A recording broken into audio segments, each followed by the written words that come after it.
Yeah, I mean, I think, when you look at the rise of programmatic, there's also a number of challenges, right? You look at things like frequency, just the consumer experience in general, viewability and fraud, brand safety. And I think we can all relate to an experience where we're consuming some piece of content and something goes on the page and we're trying to figure out how to get out of it, or a little video player following us around, making it really difficult to read our content. And I think we're starting to see brand marketers look at it from the human lens and think, as a human, how do I like to consume my content? What ad experiences do I not like? What do I enjoy? And really get back to how do we value consumers' time, privacy, and attention. And so they're really elevating their expectations in this space, which is great to see. And I think when we think about always on, that doesn't mean spray and pray, right? You just don't run ads across the internet and think that's actual scale, because it's not. And Gary Vee actually said something very salient yesterday, which was that as an industry, we tend to measure potential reach, but not actualized reach. And I think that's led to a lot of these challenges.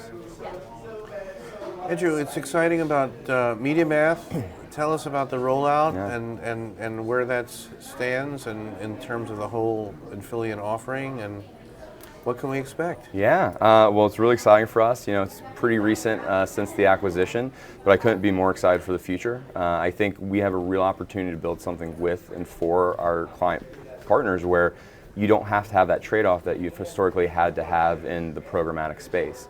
I think we can start to look at interactive formats at scale and not have to leave behind some of that world-class award-winning creative that Truex is known for. And partners like the Index Exchange will be really helpful there. Three things really come to mind that excite me. One is interactive formats and consumer-centric placements at scale. I think when you look at this environment, going back to that first point, how do you create experiences that are additive for consumers where they actually enjoy maybe that brand experiences versus just tonnage and frequency?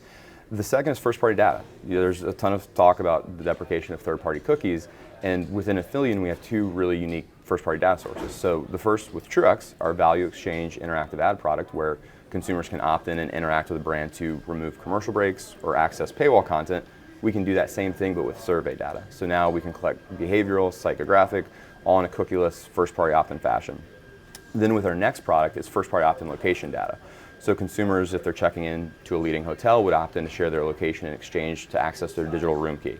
Or if they're at a sporting event, they'd opt in the app to see where the concession stand is or where the merch is. And so now these two really powerful first-party data sources, from the interaction data, the survey data, as well as the physical real-world location data, we can start to scale in an automated fashion with our clients' first-party data sets and start to really scale addressability. And then the last is omni-channel and full-funnel outcomes. Today, across Infillion's product suite, we see the video and digital team might buy Truex, the out-of-home team might buy InStadium, and then the performance team might buy Next. Where I see this going is, imagine a world where I see an interactive Truex ad on CTV. 2 weeks later, I go to a Boston Celtics game. Maybe I see some digital video from InStadium. And then 2 weeks later, leveraging our XGraph and that first-party opt-in location data, we can say, that user did all these things. Now we're going to send them a personalized performance message and a personalized offer to drive them throughout that full funnel. So I'm really excited about where I think the future is by connecting all these to make media dollars work harder.